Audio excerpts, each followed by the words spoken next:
Have you ever bought a stock hoping to make a quick buck, watched it drop, and then immediately told yourself, well, I guess I'm holding this for the long term now?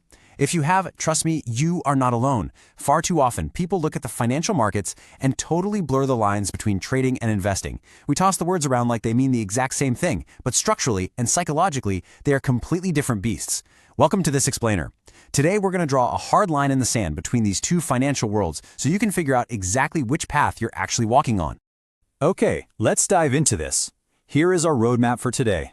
We're going to cover the big confusion, what is trading, what is investing, the psychological divide, which makes more money, and finally, the biggest beginner mistake. Let's get right to it. Section 1. The big confusion. If you look at the data from our sources, there's this staggering statistic that keeps popping up.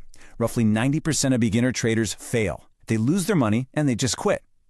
And a massive part of that failure, it comes down to a total identity crisis. Beginners step into the arena treating two entirely different financial disciplines as if they are the exact same thing. And look, when you don't know the rules of the game you're playing, the market is going to gladly take your money. Which brings us to a brilliant analogy. Trading is exactly like surfing. It's fast-paced, it's highly active, and your timing is absolutely everything. Paddle too late or stand up too early, and you wipe out. Investing, on the other hand, is like planting trees. It is incredibly slow. It requires profound patience. You plant the seed, you water it, and then you just have to step back and let the long-term growth happen. You definitely wouldn't dig up a seed every 5 minutes to see if it's growing, right? But that is exactly what people do when they cross the wires between these two mindsets. Section 2. What is trading? Let's shift gears, pick up the pace a bit, and step into the high-energy arena. At its absolute core, trading is the act of buying and selling financial instruments to profit from short-term price movement. Notice the heavy emphasis there on price movement. Traders honestly do not care if a company is going to cure diseases or change the world in 10 years. They care about market timing, volatility, and momentum. They are deep in the weeds of technical analysis, reading those candlestick charts, hunting for immediate short-term opportunities. As a trader, you are definitely not marrying the asset. You're basically just dating the price action. And the sheer diversity of the trading arena is pretty incredible. You've got massive, highly liquid markets like Forex, stocks, crypto, indices, and commodities. But look at the types of trading we've got. It is a total spectrum of speed. You have scalping, where trades literally last seconds or maybe minutes. You've got day trading, where you close your entire book before the daily bell rings. And then there's swing or position trading, where you might ride away for a few days or weeks. But the unifying factor in all of this? It's all highly active management meant to exploit immediate market fluctuations. Section 3. What is investing? Now, let's intentionally slow things down for a second, because we're transitioning out of the chaotic waves of the ocean and into the quiet patience of an orchard. Investing is the deliberate process of buying assets that are expected to increase in value over the long term.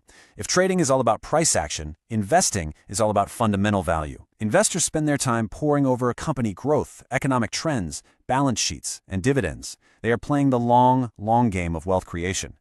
They rely on the sheer mathematical magic of compounding, where your money makes money, and then that new money makes even more money, rolling over years and decades. When you look at the typical vehicles for this, you're looking at the absolute heavy hitters of wealth building. We're talking about owning actual shares of strong stocks, getting that broad diversification with ETFs or index funds, holding physical real estate, or grabbing some bonds. You are buying something tangible, something fundamentally solid, and you are holding onto it through all the economic seasons.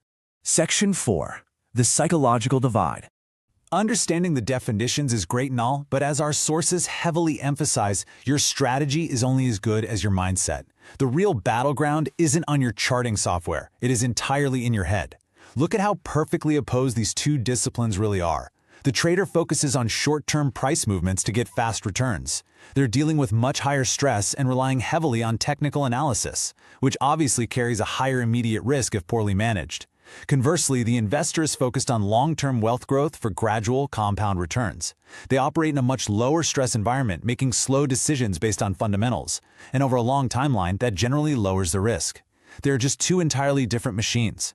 So I really want you to ask yourself a question right now. Who are you? Do you thrive in a high-pressure, rapid reaction environment? Because traders absolutely have to possess icy discipline under pressure. They face rapid wins, sudden losses, and massive emotional volatility every single day. Or are you someone who prefers stoic stability? Investors need the profound patience to just completely tune out short-term market noise and panic and trust in long-term economic growth. You really have to know your own psychology to know which of these lanes you actually belong in. Section 5. Which makes more money? All right, let's address the elephant in the room. It's the very first question every beginner asks when they pull up a chart. Which path is actually going to make me more money? Well, the honest truth from the data is that both can be highly profitable, but they serve fundamentally different purposes in your financial life. Trading is designed to create faster income opportunities. Think of it as active cash flow. It's a job or a business that requires your daily active presence. Investing, on the other hand, is what builds generational wealth steadily over time while you sleep. What's really interesting is that the truly wealthy individuals in the financial world don't just pick one. They actually combine both. They use trading to generate capital and then use investing to protect and grow that capital. But, and this is absolutely vital, they keep the two accounts and mindsets strictly separated. So the crucial point here is that you can reach the absolute peak of the financial mountain using either path. If you look at George Soros or Paul Tudor Jones, they became billionaires by mastering the volatile, active art of trading. But then on the flip side, you've got Warren Buffett and the late Charlie Munger, who became legendary billionaires through the slow, steady, fundamental art of investing. Excellence in either discipline can create unimaginable success. The key takeaway? They achieve that mastery by picking their lane and staying completely focused on it. Section 6. The biggest beginner mistake. If both paths can lead to success, why is it that so many newcomers get completely wiped out? Let's uncover the ultimate trap. Beginners fail when they cross the wires. They invest emotionally, like buying a stock at the absolute peak just because of FOMO. Or they trade without a tested system, which is essentially just gambling with their money. But the deadliest mistake of all is mixing short-term and long-term thinking. You know the drill. You take a short-term day trade, watch it go deep into the red, and suddenly declare, well, I guess I'm a long-term investor in this stock now. That inconsistency, that total lack of discipline is exactly how accounts get blown up. You literally cannot surf a wave by planting a tree on your surfboard. I want to leave you with this incredibly powerful summary from the source material. Trading is about managing risk today. Investing is about building wealth tomorrow. These are two incredible tools, but you can't use a hammer to turn a screw. So as we wrap up this explainer, I leave you with one final provocative question to reflect on. Based on your own emotional makeup, your available time, and your financial goals, are you built to be a surfer riding the daily waves, or are you built to be the architect planting a forest for the future? Decide who you are, pick your lane, and go master it. Thanks for learning with us today.